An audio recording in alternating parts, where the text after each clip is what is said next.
That was a lot more painful than it probably should have been. Also, is it just me, or does diamond armor look a lot weirder than I remember? Maybe it's just the fact that I'm wearing a chest plate and I haven't really seen this shiny blue in a while, but it does feel good to be back. And now it's also time to fix this problem. I know that I built this in the last episode and even extended it a bit, but everything is full again. So now I think I'm just going to go through, rip out a lot of the space behind these barrels and try to rearrange them some. I think this is a pretty good size. All I need are some barrels, probably gonna need more than that though.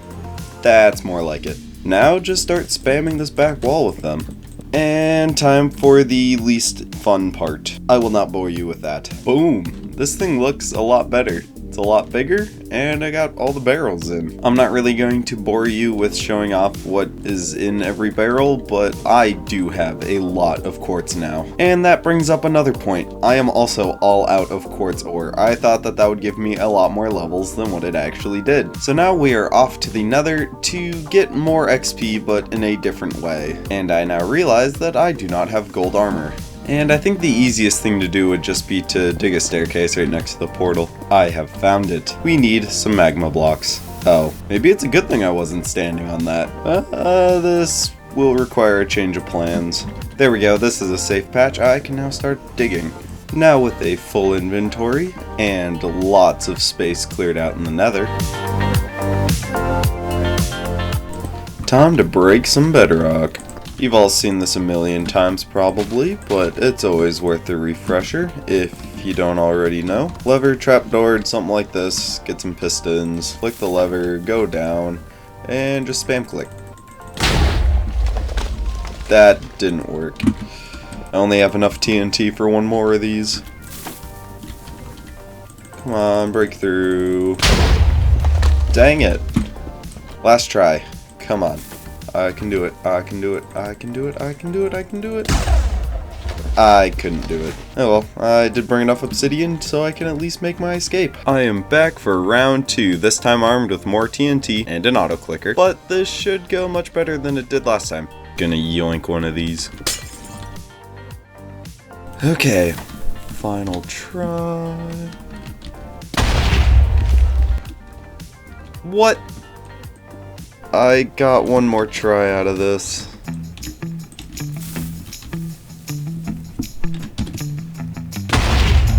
Please? Oh, that worked. Let's go. Got a hole in the bedrock.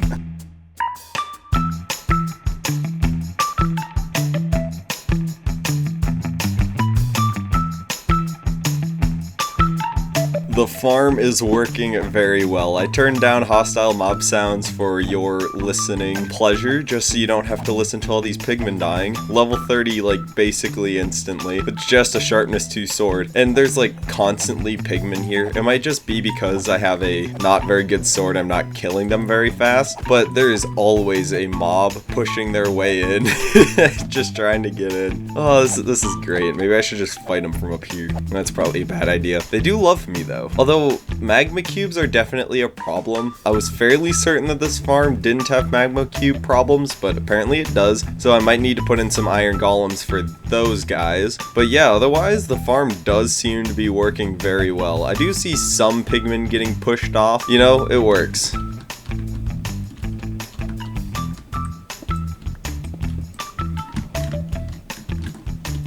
Oh, clutched it. Oh my goodness. Oh, how did I do that? Now with a setup like this, the pigmen should just walk up and fall into a 1-block hole, and they should get entity crammed as well. I probably should put a trapdoor or something here, but it might be fine. And also the activation method for this farm is not much to be desired, but it works, you know? Run over here, punch a pigman, run over before the crowd gets you, and then you jump up to safety. Now let's see if this design works. I don't like that they're all going the long way. Okay, they're coming this way. Oh, they're all falling in. Should start taking damage? Maybe? Yeah, they're taking damage. And now the fact that I damaged one, yep, when they die, I get XP for it. And I can still manually harvest them, although this is able to do AFK and get XP. Although I would need many more spawning spaces for that to go fully AFK, because this is still kinda slow. Easy XP. A couple more upgrades to this farm. I added a better chamber for them to cram themselves in. When they fall down, they'll land on the iron bar, then underneath there's fire. That does seem like a little torturous.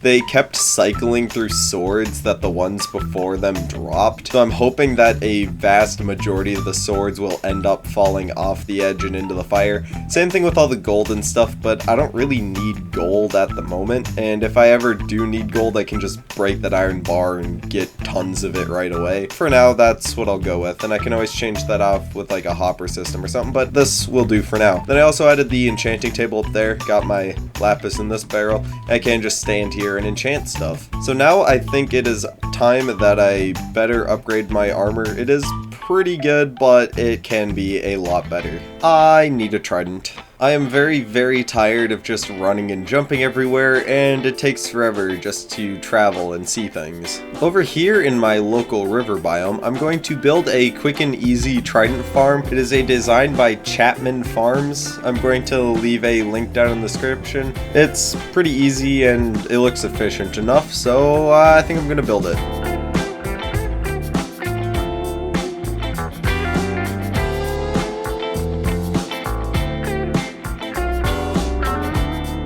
So maybe this farm wasn't the best. It's not the farm itself, it's the place that I decided to put it. It needed a deep, very flat river, and this was definitely not one of those. I definitely could have probably built it like over there somewhere, but none of these are really big and flat enough. Also, somehow the egg broke at some point, so the farm just stopped working entirely.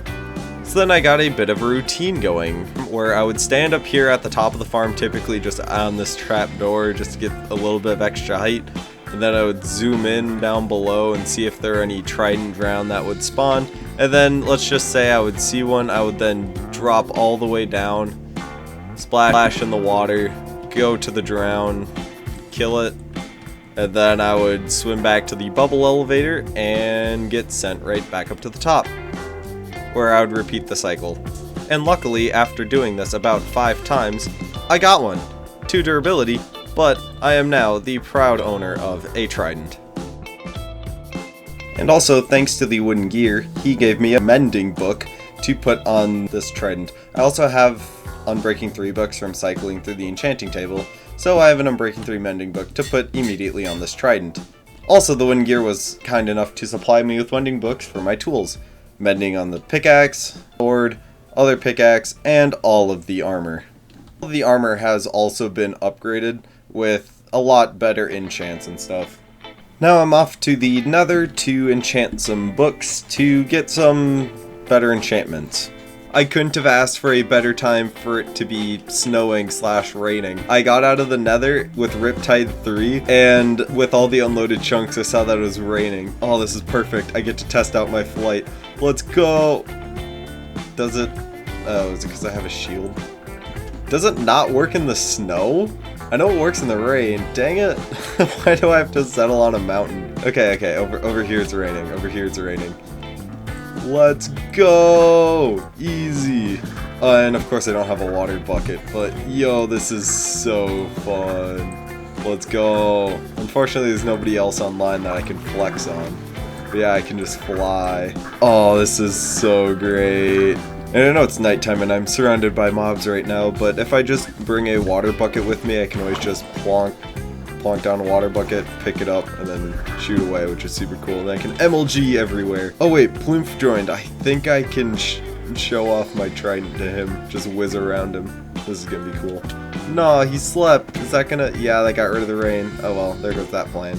This entranceway has been bugging me for a very long time. I have tried to improve it slightly by adding some powdered snow here so you don't take fall damage and you can walk out. It's very not noticeable, but it is kind of nice. I think it's time to do an improvement. Boom! I know that that's a lot of progress. This place looks a lot better than what it did. And yeah, I got a water pool down here. I made the entrance a couple of blocks bigger, but now you can stand in this water pool, yeet yourself out, water bucket clutch like a pro, and when you walk in you can just fall into the water and take no fall damage, and I think this is perfect. I've not yet added an entrance for people without a trident, but they can just be stuck, I guess. I will have to come up with a solution, but I don't really know quite yet. I had a great idea for a way to get out, so I added a waterfall here just to make this pool make a lot more sense, and that just tied perfectly into